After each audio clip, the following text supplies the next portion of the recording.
అందరు మంచిగా ఉన్నారా? ఇగో మనం ఇవాళ వినాయక చవితి కదా, అందరికి ముందుగా అయితే వినాయక చవితి శుభాకాంక్షలు. కానీ మనం మొన్న వినోదన్నతోటి జబర్దస్త్ వినోదన్నతోటి ముచ్చట్లే పెట్టుకున్నాం. కానీ ఈ పారి వినాయక చవితిని అన్నతో చేసుకుందాం. అన్న వదన ఇద్దరు ఇంట్లోనే ఉన్నారు, అలా తెలియకుండా నచ్చిన మరి ఎట్లే చేసుకుందాం ఏంది అన్నతో మస్తు ముచ్చట్లు ఇంకా ఇవాళ బోలెడు పెట్టుకుందాం. మరి సురి చేద్దామా? చలో నాడు రన్నోళ్ళు ఇంట్లోకి పోదాం. వినోదన్న అన్న హాయ్ అమ్మా, నమస్తే. ఏంటి సడన్ గా?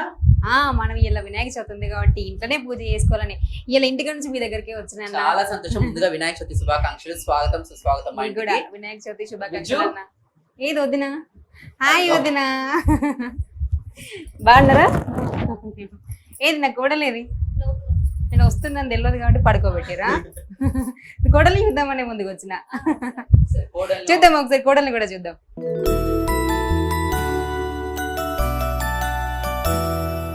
అన్న నీతో ఇప్పుడు నేను గుంజులు కూడా తీపిస్తా అన్న. వినాయకుడి దగ్గర గుంజులు తీయాలిగా. వినాయకుడి దగ్గరికి వస్తే తప్పకుండా చేయాల్సిన పని అన్నమాట అది.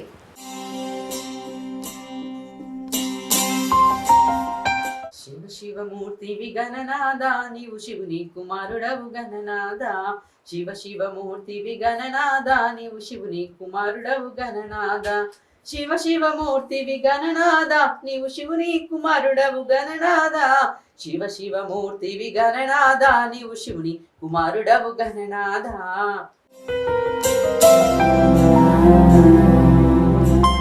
అన్న మంచిగా ఇయ్యాల, మంచిగా మనం వినాయకుడు మా ఇంట్లో ఇప్పుడు కళ్ళు తీరేండు కాబట్టి మంచిగా పూజ చేయాలా, అంగరంగ వైభవంగా మంచిగా చేసుకుందాం అన్న. మా ఇంటి ఆడపడుచు మా చెల్లి ఈరోజు మా ఇంటికి వచ్చింది కాబట్టి లక్షణంగా, అది కూడా పండగ పూట వచ్చింది, వినాయక చవితి రోజు కాబట్టి లక్షణంగా పూజ టైంకి వచ్చింది. పూజ కార్యక్రమం స్టార్ట్ చేసే టైంలో పూజ కార్యక్రమం స్టార్ట్ చేసేద్దాం.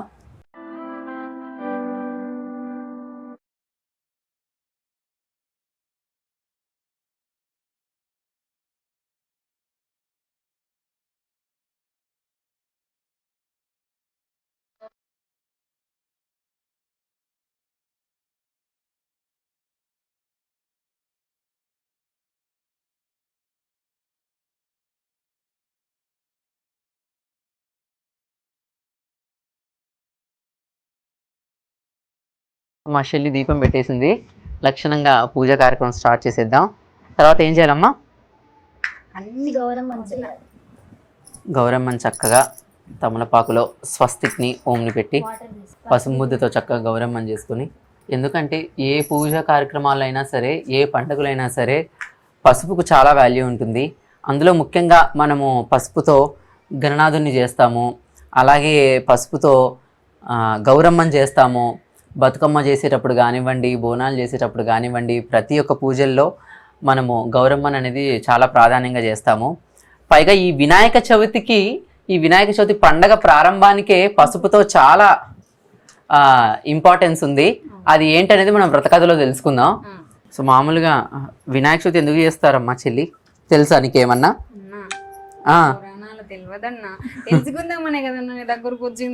పురాణం తెలియదు కానీ పొద్దుగాల లేచి ఆ ఛానల్లో కూర్చొని ఇగో కుళ్ళం మాట్లాడతా మీతోనని చెప్పి కుళ్ళం మాట్లాడుతుంటది పిల్ల. అసలు వినాయక చవితి మరి తెలుసుకోవాలి, పండగ ఎట్లా స్టార్ట్ అయింది, గణనాథుడు ఎట్లా వచ్చిండు తెలుసుకోవాలి కదా. నేను చెప్పాను నాన్న ఒకటి, అంతకు ముందు ఏంటంటే అందరు కలిసి ఒక దగ్గర కూర్చొని మంచిగా వినాయకుడికి భజనలు వేసుకుంటే కూర్చొని లాస్ట్ లో లడ్డు పెడుతుంటే తినిపోతుంటివి కదా, లడ్డు తినిపోతుంటివి. నిమజ్జనం అప్పుడు మాత్రం బాగా ప్రసాదాలు తింటుంటివి, ట్యాంక్ బండి పోతుంటివి. పులిహోర అంటే బాగా ఇష్టం అన్న. నాకైతే నిమజ్జనంలో ఎస్పెషలీ ఏమంటారు, ట్రూప్ బజార్ సైడ్ కానివ్వండి, మన ఓల్డ్ సిటీ సైడ్ కానివ్వండి, ఎస్పెషల్లీ మార్వాడీస్ పూరీస్ చేస్తారు, అవి చాలా చాలా ఇష్టం. వాటి కోసం నేను వెళ్తాను, అది ఎవరికి తెలియని విషయం. అవి తినడం కోసం వెళ్తాను నేను. నాకు నేర్పించు అంటే తిండి గురించి చెప్తున్నాడు. సరే, మరి అసలు వినాయక చవితి ఎప్పుడు చేస్తారు, అసలు వినాయక చవితి వ్రత కథ ఏంటి అనేది మనం తెలుసుకుందాం. వినాయకుడు పుట్టిన రోజైన భాద్రపద శుద్ధ చవితి రోజునే వినాయక చవితి పండుగను హిందువులు జరుపుకుంటారు. వినాయక చవితి రోజున ప్రాతకాలంలో లేచి మనందరం చక్కగా తలంటు స్నానం చేసుకొని వినాయకుడిని చక్కగా సిద్ధం చేసి పూలతోని అలాగే పండ్లతోని దీపధూప నైవేద్యాలతోని ఆ భగవంతుని నీట్గా సిద్ధం చేసి పూజా కార్యక్రమాన్ని మనం ప్రారంభిస్తాం. అసలు వినాయక చవితి అనేది మనం ఎందుకు చేసుకుంటున్నాం, వినాయక చవితి అనేది ఎలా వచ్చింది అంటే, వినాయక వ్రత కథ ముందుగా అక్షింతలు తీసుకుంటే కనుక స్నానానికి వెళ్ళే ముందు నలుగు పిండి పెట్టుకొని చక్కగా స్నానం చేసుకోవడానికి వెళ్ళిన ఆ మహాశక్తి అయినటువంటి పార్వతీదేవి పసుపు ముద్దతో ఒక పరధ్యానంలో ఒక చక్కనైన ముద్దైనటువంటి ఒక బాలుని తయారు చేసింది.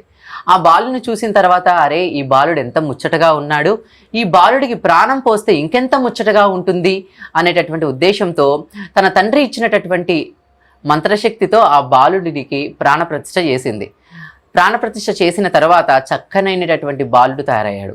ఆ బాలుడిని బయట పెట్టి, ఇదిగో కుమారా, నేను స్నానానికి వెళుతున్నాను, నేను వెళ్ళి వచ్చేంత వరకు నువ్వు బయట కాపలా ఉండు, ఎవరిని కూడా లోపలికి అనుమతించరాదు అని చెప్పి ఆ బాలునికి చెప్పి ఆ ఆదిపరాశక్తి స్నానానికి వెళ్ళింది. ఈ సమయంలోనే పరమశివుడు రావడంతో ఆ పరమశివుడు ఎవరో తెలియని ఆ బాలుడు లోనికి అనుమతి లేదు అని చెప్పి ఆ పరమశివుడితో వారం చేయడం జరిగింది.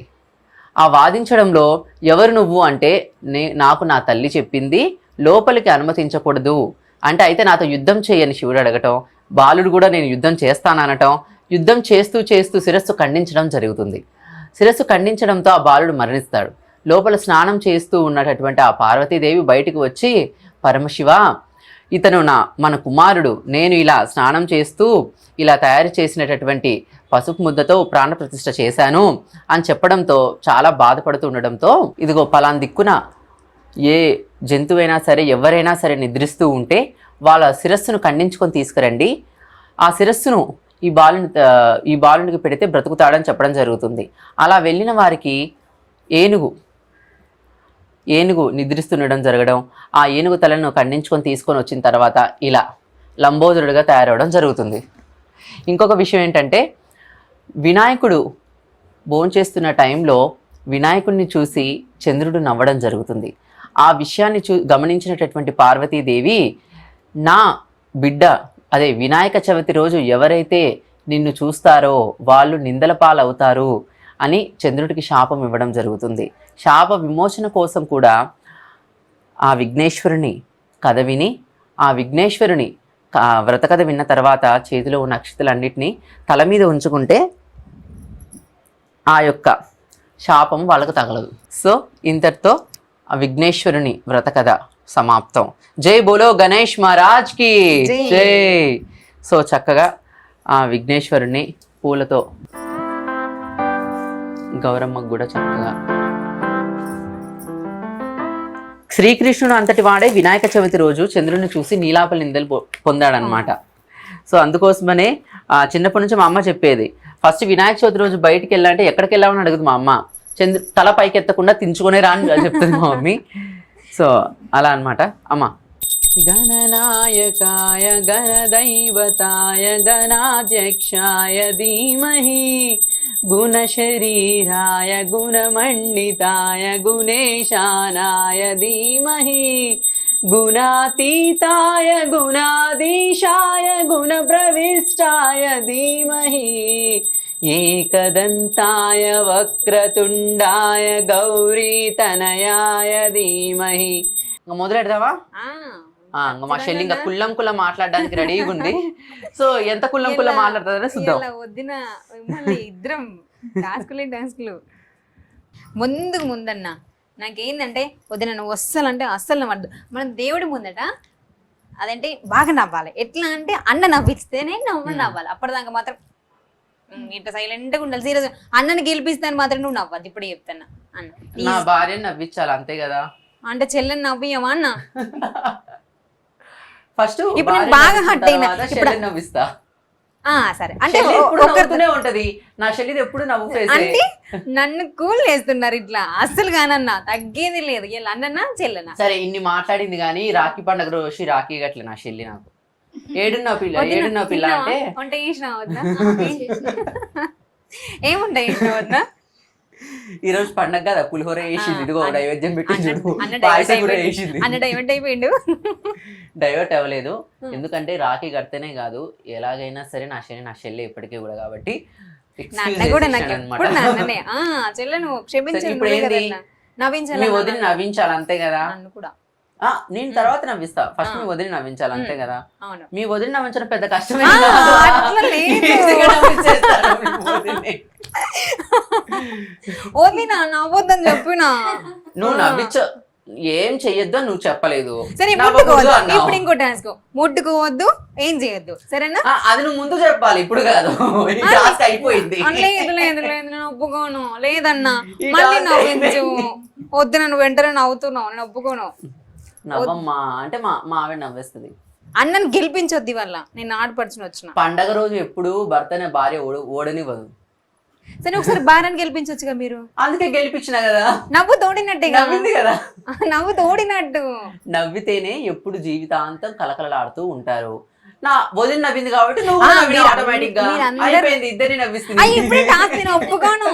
లేదన్నా మీరు ఎప్పుడు అందరు నవ్విస్తారు కాబట్టి మేము నవ్వకుండా ఉండడానికి శాయశక్తిలో మేము ఇప్పుడు ఒకసారి మాది కూడా ఎంత ఉందో కూడా మీరు చూడాలి కదన్నా. అసలు మేము ఎంత గట్టిగా ఉంటాం అనేది. సో ఇప్పుడు చూద్దాము, మీరు గట్టి జోక్ వేస్తారా లేకపోతే ఏం చేస్తారో మీ ఇష్టం. అట్లనే ఉంటాం, మేము నవ్వము. Okay వద్దునా please నవ్వద్దు. మీరు ఇప్పుడైనా వద్దున్నాను. నేను ఒప్పుకోను. ఇప్పుడు 3 చీమలు వరుసగా వెళ్తూ ఉన్నాయి. మళ్ళీ ఒకసారి చీమలు అంటారు నాకు అయిపోయింది. లేదన్నా ప్లీజ్ మళ్ళీ మళ్ళీ ఇప్పుడు మళ్ళీ 3 చీమలు వరుసగా పోతున్నాయి. ఒక చీమ పేరు సుమతి, ఒక చీమ పేరు మాలతి, సుమతి మాలతి, ఇంకో చీమ పేరు మహతి. ఓకేనా? 3 పోతా ఉన్నాయి. ఆల్ ఆఫ్ సడన్ ఒక చీమ మిస్ అయింది. 3 చీమలు పోగా ఒక చీమ మిస్ అయింది. ఒక చీమ మిస్ అయింది. ఎక్కడ మిస్ అయ్యిండొచ్చు? ఏడ మిస్ అవుతుంది? ఎక్కడ మిస్ అయ్యిండొచ్చు? 3 చీమలు పోతాయి, పోగా ఒక చీమ మిస్ అయింది. అవును. ఏడ మిస్ అయింది? దాని ఇష్టం అక్కడ మిస్ అయింది కాదు, దాని ఇల్లు వచ్చి అది వెళ్ళిపోయింది. అంతే, అక్కడ మిస్ అయింది. అంతేగా, దాని ఇల్లు వచ్చింది అది పోయింది అంతే. నవ్వు రాలేదు. చీమ జోకు. సరే ఇప్పుడు ఏనుగు జోకా? లేదు, మళ్ళా చీమ జోకే. మళ్ళీ చీమనేనా అన్న? సరే సరే. విఘ్నేశ్వరునికి ఎంతో ఇష్టమైన తన వాహనమైన ఎలుక గురించి మాట్లాడదాం. సరే. ఎలుకలు చెప్పిన మాటలు వింటాయి తెలుసా మీకు? మనము ఏదైనా చెబితే వాటికి అర్థమవుతుంది, అవి వింటాయి. ఒకరోజు ఏం చేశానంటే, నేను నా ఎగ్జామ్స్ టైంలో మా ఇంట్లో స్టోర్ రూమ్లో ఎలుకలు ఉండేవి అనమాట. బాగా ఎలుకలు ఉండేటివి, శబ్దం బాగా చేస్తుండేటివి అనమాట. శబ్దం బాగా చేస్తూ ఉంటే నేను ఒకరోజు సరదాగా పోయి, ఇక్కడ శబ్దం చేసే బదులు నా స్కూల్ పుస్తకాలన్నా కొరికేసేయండి, నేను స్కూల్కి పోలేక బాధపడుతున్నాను అని చెప్పాను. తీరా అవి నా ఎగ్జామ్ ముందు రోజు పోయి నా స్కూల్ పుస్తకాలన్నింటినీ కొరికేసాయి. చదువుకోవడానికి ఒక పుస్తకం లేదు నా దగ్గర. ఎగ్జామ్స్ నేను ఎలా రాసి ఉంటాను? రాయలేదు కావచ్చు, ఫెయిల్ అయ్యారు కావచ్చు, లేదంటే అనుకుంటున్నా, పక్కోళ్ళు చూసారు అనుకుంటా, ఎవరి అమ్మాయికి బిస్కెట్లు వేసి ఈ చూపియవా చాక్లెట్ ఇస్తానంటారు. మీరే నవ్వరు, నేను నవ్వలేదు, వదిలి అసలు నవ్వలేదు. సరే నేను ఓడిపోయానండి, వీళ్ళే గెలిచారు. అది పోనీలేండి, ఆడపిల్లలు. అన్న ఇప్పుడు నేను నవ్విన లాస్ట్ లో చూసారా, నేను గెలిచిన అన్న తర్వాత నవ్విన, వద్దు కూడా నవ్వింది. సరే నేను ఓడిపోయాను అన్న తర్వాత నవ్వారు కదా, మిమ్మల్ని నవ్వించి నేను గెలిచిన మళ్ళా. సూపర్, ఇది ఒప్పుకుంటా. ఓకే. నిజంగానే ఎలుకలు కొన్ని విషయాలు వింటాయి చెబితే. కొన్నిసార్లు ఎందుకు ఇంట్లో డిస్టర్బ్ చేస్తున్నారు, వెళ్ళి చచ్చిపోవచ్చు కదా మీరంటే, బయటకు వెళ్ళి చచ్చిపోతాయి అవి. తెలుసా మీకు? అవును. అవునా? ఫస్ట్ టైం వింటున్నా. నా విషయంలో చాలా సార్లు జరిగింది అది. అవునా? కొత్త విషయం తెలుసుకున్నాను నిజంగా. చాలా. ఈసారి మాట్లాడండి ఎలుకలతో, మీరు బాగుంటుంది ఎలుక లాంగ్వేజ్. అన్న మీరు ఫ్రెండ్సేనా? దోస్తులేనా మీరు? ఎలుకలు మీరు దోస్తులు? ఎందుకంటే మీ దగ్గర ఎప్పుడు మన వినాయకుడిని పూజించుకునేది ఇంకా బాగుంది. చలో మనం మొదలు పెడదాం. ఇంకా మనం ఎవరికన్నా ఒకరికి ఫ్రాంక్ కాల్ చేద్దాం. ఎవరికి ఇద్దాం? ఎట్లా అంటే లోన్ యాప్. ఇప్పుడు మనకి లోన్ యాప్ల గురించి బాగా బయట జరుగుతున్నాయి కదన్న. లోన్ యాప్లు తీసుకొని వాళ్ళు 4 రోజులు కట్టాలి అని చెప్పేసి కొంతమంది ఎస్ఐలు కానిస్టేబుల్ కూడా చనిపోయిన వాళ్ళు ఉన్నారు కాబట్టి అసొంటి చేస్తారు. మరి ఇప్పుడు మనోళ్ళు ఎట్లా రియాక్ట్ అవుతారు అనేది కూడా చూద్దాం. మా ఫ్రెండ్ జబర్దస్త్ పవన్ కి చేద్దాం. ఏమో అన్న ఎట్లా అంటే వాళ్ళు లోన్ తీసుకున్నారు కానీ లోన్ కడతలేరు చెప్పేసి ఆడుకుందాం. అసలు మనం ఎంతైనా కాంప్రమైజ్ కావద్దు మన, సరేనా? బాగా వాళ్ళు లోన్ తీసుకున్నట్టు మనం ఫ్రాంక్ కాల్ చేయాలి, అంతేనా? కట్టలేదు. ఎవరికి ఇద్దాం? అప్పారావు బాబాయ్కి చేద్దామా? సరే సరే. నా ఫోన్ లో చేస్తే నెంబర్ ఉంటది కాబట్టి మీ ఫోన్ లో చేద్దాం. ఇప్పుడు అప్పారావు గారిని ఆడుకుందాం. హలో హలో సార్, నమస్కారం అండి. నమస్కారం అమ్మా. సార్, మా బ్యాంకులో లోన్ తీసుకున్నారు కదా సార్? ఈ బ్యాంకులోనే కాదు, చాలా మంది బ్యాంకుల్లో లోన్ తీసుకుని ఎవరమ్మా నువ్వు? సార్, మా బ్యాంకులో లోన్ తీసుకున్నారు, మరి కట్టక్కర్లేదా సార్? లోన్ ఇచ్చారా మీరు? అవును సార్. మీ బ్యాంకు పేరేం పేరు? మా బ్యాంకు పేరు ఐ బ్యాంక్ సార్. అయ్యా, అవును సార్. ఐ బ్యాంక్ ఉందా? ఎస్ బ్యాంక్ విన్నాను, ఐసిఐసి బ్యాంక్ విన్నాను సార్, 2 నెలల క్రితము అదే పనిగా వచ్చి కొత్త ఫ్లాట్ కొంటున్నాను, ఫర్నిషింగ్కి కావాలి, ఇంటీరియర్కి కావాలని చెప్పి లోన్ తీసుకోవేరు కదా సార్. ఎంతమ్మా, ఎంత ఇచ్చారమ్మా? ఏం సార్, 15 లక్షలు ఇచ్చినాం సార్. 2 నెలలు కంటిన్యూగా కట్టిరు, 3వ నెల నుంచి కట్టడం మానేసిరు. లోన్లు తీసుకునే వాళ్ళు అందరూ హుషారుగా ముందు 2 నెలలు బాగానే కడతారమ్మా. కానీ ఇంతకీ నువ్వు ఏ నెంబర్కి కాల్ చేసి ఎవరితో మాట్లాడి చెప్పు ఫస్ట్. సార్, సుబ్బారావు గారు కదే సార్? సుబ్బారావు కాదమ్మా, నా పేరు అప్పారావు. అప్పారావు గారా? అయితే మీకే చేశాను సార్ ఫోన్ నేను. నాలుగుందా నీకు లేదా నోట్లో? కొద్ది సార్, అందుకే మాట్లాడుతున్నాను సార్. కాదమ్మా, సార్, మా మేడం మాట్లాడుతుందంట సార్. తీసుకున్నారంటావు, ఏ బ్యాంక్ అంటే సార్, చెప్తున్నావు? సార్ మా మేడం మాట్లాడుతుందంట సార్. మేడం, మీకు మేడం ఉందా? ఏంటండి మేడం ఉండరా? బ్యాంక్ అన్నప్పుడు, బ్యాంక్లో లోన్ తీసుకున్నప్పుడు మేడం ఉన్నారా లేదని తెలియదా సార్ మీకు? లోన్ తీసుకున్నప్పుడు తెలియదా సార్ మీకు? నీ పేరేం పేరమ్మా? నా పేరు ఎందుకండి? లోన్ తీసుకున్నప్పుడు మీరు అన్నీ అడిగారా? మీ పేరు అవన్నీ మేము అడిగినాం, తీసుకున్నాం. 15 లక్షలు తీసుకున్నారు, 2 నెలలు కట్టిర్రు. ఆ తర్వాత ఎవరు కడతారు అనుకుంటున్నారు? ఫోన్లు ఎత్తే ఫోన్లు ఎత్తారు. కట్టలేదు. ఏం సార్? 2 నెలలు కట్టాను అన్నారు కదా, ఇంతకీ మీ డిజిగ్నేషన్ ఏంటి? నేను చెప్పా సార్, అవన్నీ తీసుకున్నప్పుడు మీరు అడిగిర్రా? చెప్పకపోతే ఫోన్ పెట్టమ్మా. ఎందుకు పెట్టేస్తాం? మీరు లోన్ కడితే కాదు సార్. ఇప్పుడు మీకు ఫోన్ చేసి, మీరు అప్పారావు గారు కదా మాట్లాడేది. ఇందాక సుబ్బారావు గారని అడిగింది ఆ పిల్లని అడుగు. కాదు, మీరు ఏమంటారా చూద్దామని సుబ్బారావు అన్నాం. నీ డిజిగ్నేషన్ ఏంటో నువ్వు చెప్పవు. అవును, మీ పేరు అప్పారావు గారు కదా అంటావు. అంటే మీ పేరు ఎట్లా తెలుస్తుందండి? ఇప్పుడు కాదు, ఇప్పుడు మీ పేరు ఎట్లా తెలుస్తుంది నాకు? ఇంట్లో మాట్లాడినట్టు బయట వాళ్ళతో మాట్లాడకూడదు. ఇంట్లో మీ ఆయన గారితో మాట్లాడినట్టు, మీ తమ్ముడితోను, అన్నయ్యతో, నాన్నతో మాట్లాడినట్టు పబ్లిక్ తో మాట్లాడుకోవచ్చు. ఇప్పుడు నేను పబ్లిక్ తో మాట్లాడలేదు, మీరు తీసుకున్నారు కాబట్టి మీతో మాట్లాడదామని మీకు ఫోన్ చేసినామండి. తీసుకున్నానమ్మా, మీ బ్యాంకులో కాదు. ఏ బ్యాంక్ లో తీసుకున్నారు మరి? ఆ బ్యాంక్ లో కడుతున్నారా? తీసుకున్నాను. నీకు అది అవసరమా? నీ పేరే చెప్పలేని దానివి, నీ డిజిగ్నేషన్ చెప్పలేని దానివి. అవునండి, నా పేరు సుక్కమ్మ. ఇప్పుడు చెప్తున్నాను. ఆమె కావాలని మీరు ఫోన్లు ఎత్తుతలేరు అని చెప్పేసి మేము అబద్ధమైన పేరు చెప్పినాము. మీరు ఏమంటారో చూద్దామని. మీరైతే మీ పేరు చెప్పారు కదా అప్పారావు అని. మరి ఇంకేందండి? అట్లెట్లా మీరు కట్టకుండా ఇడిచిపెడతారు? అంటే కట్టారా?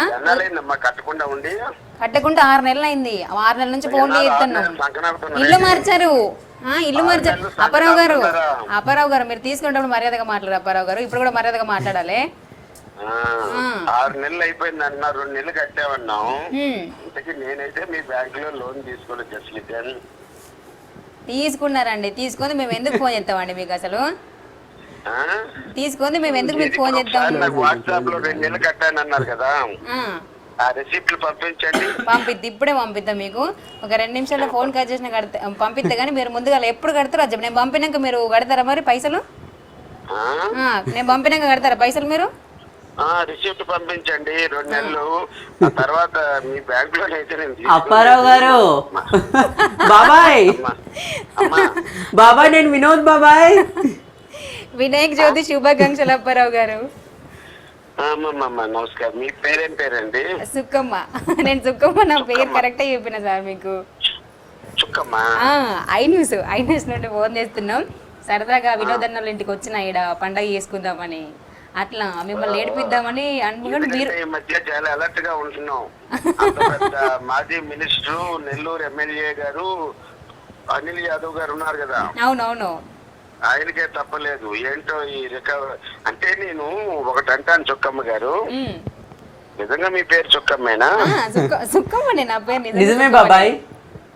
అంటే ఓల్డ్ పేరు లాగా ఉంది, మీరు ఎలా యాక్సెప్ట్ చేశారు మీ తల్లిదండ్రులు పెడితే అని నేను అనుకుంటున్నాను. కానీ ఎనీవే గుడ్ లక్ చుక్కమ్మ గారు. మనది కుల్ల ప్రోగ్రామ్ లా అది పేరు సుక్కమ్మ. అచ్చా గులగుల ప్రోగ్రామా? కుల్లం కుల్లా సారీ కుల్లం కుల్లా. ఆగండి వస్తాను, మీ ఇంటికి కూడా ఏదో ఒక రోజు పండగ రోజు వస్తాను, అప్పుడు చెప్తాను. ఆగండి. బాబాయ్ ఐ న్యూస్ ప్రేక్షకులందరికీ కూడా వినోద్ తో రండి. వినోద్ ఎప్పుడు ఇలాంటి కాల్స్ ఏమి చెయ్యడు నాకు, ఎందుకంటే సరమని లేచింది కోపం. అనిల్ కుమార్ యాదవ్ గారు ప్రోగ్రాము నేను యూట్యూబ్ లో చూసా. అంత పెద్ద ఎమ్మెల్యేకి అలాంటి ఫోన్ వచ్చినప్పుడు ఇంకొకటి ఏమడుగుతుందంటే, స్ట్రైట్ గా మనకి లోన్ ఇచ్చారు కదా, లోన్ ఇచ్చినప్పుడు మీరు సాక్షి సంతకం షూరిటీ సంతకం ఒకటి పెట్టేస్తారు కదా, డబ్బులు ఇచ్చినప్పుడు డబ్బులు ఇచ్చేసి షూరిటీ సంతకం పెట్టిన వాళ్ళ నెంబర్ ఇస్తే, ఆ షూరిటీ సంతకం పెట్టిన వాళ్ళకి ఫోన్ చేసి, ఏమంటే మిమ్మల్ని షూరిటీగా పెట్టి పలానా వ్యక్తి XYZ డబ్బులు తీసేసుకుంటున్నాడు, మీకు ఇది సమ్మతమేనా, are you acceptable, are you agree అని అడగాలి కదా. ఎగదొబ్బిన తర్వాత మీరు షూరిటీ ఉన్నారండి. అట్లా కాదు బాబాయ్, నాకు కూడా ఇది జరిగింది మొన్ననే. సేమ్ జరిగితే కొంచెం గట్టిగా మాట్లాడిన తర్వాత వాళ్ళు సపరేట్ అయ్యారు. చాలా జరుగుతున్నాయి కాబట్టి ఇది మనలకు మెసేజ్ ఇచ్చినట్టు కూడా అవుతుంది. మరి మీ సెంటర్ పెద్దలతో ఎట్లా మాట్లాడతారు? మీరు దీని మీద ఒక మంచి ప్రోగ్రామ్ చేయండి, ఎందుకంటే అమాయకులు బలైపోతారు. అనిల్ కుమార్ యాదవ్ గారు లాంటి ఒక ప్రాబ్లం లేదు, ఆయన మనుషులు పంపించి ఏ వాట్ అని కనుక్కుని, మిగతా వాళ్ళు అట్లా వెళ్ళలేరు కదా. అప్పారావు గారు ఐ న్యూస్ ప్రేక్షకులందరికీ కూడా వినాయక చవితి శుభాకాంక్షలు చెప్పరా? మండలందరూ వింటున్నారు, చెప్పండి బాబాయ్ గారు. ఓకే బాబు, ఐ న్యూస్ ప్రేక్షక దేవుళ్ళందరికీ హృదయపూర్వకంగా, ప్రేమపూర్వకంగా, భక్తిపూర్వకంగా మన పండగల్లో ముందు జరుపుకునేటటువంటి పిల్లల పండగ, పెద్దల పండగ, అన్నిటికీ పెద్ద పండగ కాబట్టి వినాయక చవితి శుభాకాంక్షలు. మీ ఇంటిల్ల పాది హాయిగా, ఆనందంగా, సంతోషంగా ఈ కరోనా తర్వాత మనం జరుపుకున్నటువంటి అతి రంగరంగమైన పండగ వినాయక చవితి శుభాకాంక్షలు ఐ న్యూస్ ప్రేక్షకులకి. అపారా జబర్దస్త్. సంతోషం. కొంచెం విసిగించినట్టున్నాం, క్షమించండి. మీరు శృతి మెచ్చుతారేమో అని మేము ఓపెన్ అయిపోయినాం.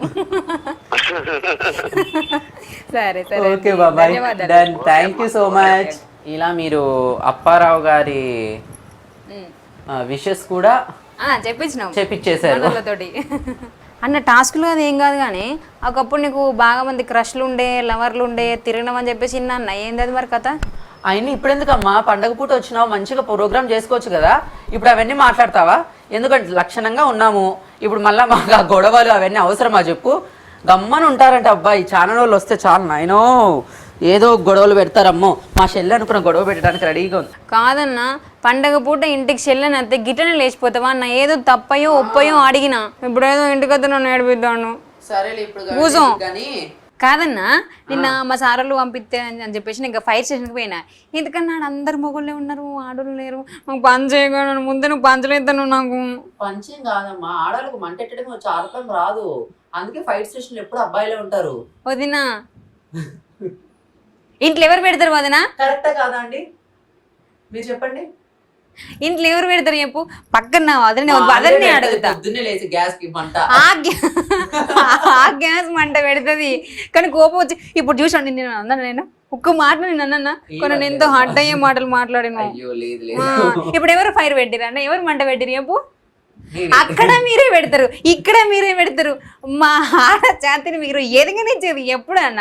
ఎప్పుడు? కానీ ఒక విషయం మాత్రం నేను ఎప్పటికీ ఒప్పుకుంటాను, యాజ్ ఎ లేడీ గెటప్ ఆర్టిస్ట్గా ఆడ వాళ్ళని గౌరవించడం చాలా ఇంపార్టెంట్. ఎందుకంటే మా వైఫ్ కూడా డెలివరీ టైంలో చాలా కష్టపడింది. అప్పుడు చూశాను అనమాట నేను తను ఎంత కష్టపడిందని. నేను లేను యాక్చువల్లీ, ఉదయం వెళ్ళాను. ఉదయం నేను వెళ్ళేటప్పుడు పెయిన్స్ ఏం లేవు తనకి. నేను వెళ్ళిపోయాను, వేరే షో ఉంది నాకు, వేరే షో ఎక్కడైతే ఉందో ఆ ప్లేస్కి నేను రీచ్ అయిపోయాను. కాల్ వచ్చింది, మేకప్ ఆల్రెడీ అవుతున్నా నేను, కాల్ వచ్చింది, డెలివరీ టైం అవుతుంది, అడ్మిట్ చేశాము, నువ్వు రావాలి అని. మేకప్ వేసుకున్న నేను, ఇంకా వాళ్ళేమో ఈవెంట్ చేయాలి అంటున్నారు.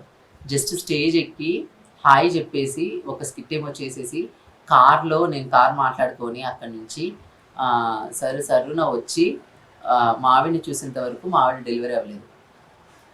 దాని తర్వాత సిజరీన్ చేసి బేబీని తీశారు. కానీ వీళ్ళకి అందరూ ఆడవాళ్ళని అర్థం చేసుకుంటే ఎంత మంచిగా ఉండన్న. రోజు వార్తలు ఇగుతామన్నా చిన్నదానికి పెద్దదానికి ఉప్పు ఎక్కువ వేసిరని, అడిగిన కూర అండలేదని, దానికి నరుకుడు సంపుడు అన్నీ చేస్తారు. ఏదైనా ఇష్యూ జరిగితే గొడవ పడ్డంలో అంటే భార్యాభర్తలు అన్న తర్వాత గిల్లి గజ్జాలు ఉంటాయి, చిన్న చితక గొడవలు ఉంటేనే భార్యాభర్తల బంధం బలపడుతుంది. గొడవలు ఉండాలి, దాన్ని నేను తప్పనను, గొడవలు పడండి, భార్యాభర్తలు గొడవలు పడడానికి. కానీ లేని రీజన్స్ కి తాగొచ్చి గొడవ పడ్డాలు, తాగొచ్చి కొట్టడాలు అలాంటివి మాత్రం చేయకండి. కానీ ఎంతమందిని అర్థం చేసుకో చంపుకోవడం వరకు పోతున్నాయి అన్న. అవి ఎన్ని వార్తలు వస్తాయి అనుకుంటున్నాను అలాంటి. రోజు చూసి అరే ఏంది ఇట్లా తయారైతుంది సమాజం అని ఒక్కొక్కసారి చూస్తేనే బాధ అనిపిస్తుంది అన్న. కానీ వీళ్ళకి భార్యను అర్థం చేసుకుంటే గొడవలు సంసారం అన్నప్పుడు గొడవలు సంసారం ఈదుడే పెద్ద కట్టమంటారు పెద్దోళ్ళు. భార్యని భర్త మాత్రం అర్థం చేసుకోవడం కాదు, భర్తను కూడా ఇద్దరు అర్థం చేసుకొని ఉంటేనే ఆ సంసారం అన్నది. గొడవలు అనేది కామన్ అన్న, కాకపోతే ఒకళ్ళు అర్థం చేసుకుంటే గొప్ప. ఎంత గొడవలు జరిగితే అంత స్ట్రాంగ్ అవుతుంది భార్యాభర్తలు. పండగ అయితే ఇలా వినోదన్నల ఇంట్లో వినోదంగా వినాయక చవితి ధూమ్ధామ్గా వేసుకున్నాం. మస్తు మంచిగా అనిపించింది. అన్నని ఇబ్బంది పెట్టిన కానీ మంచిగా జరుపుకున్నాం పండగ అయితే. ఇగో మళ్ళీ మనం రేపు మన ఎపిసోడ్లో కలుద్దాం. ఆ వారి దగ్గర చూస్తూనే ఉండరు ఐ న్యూస్.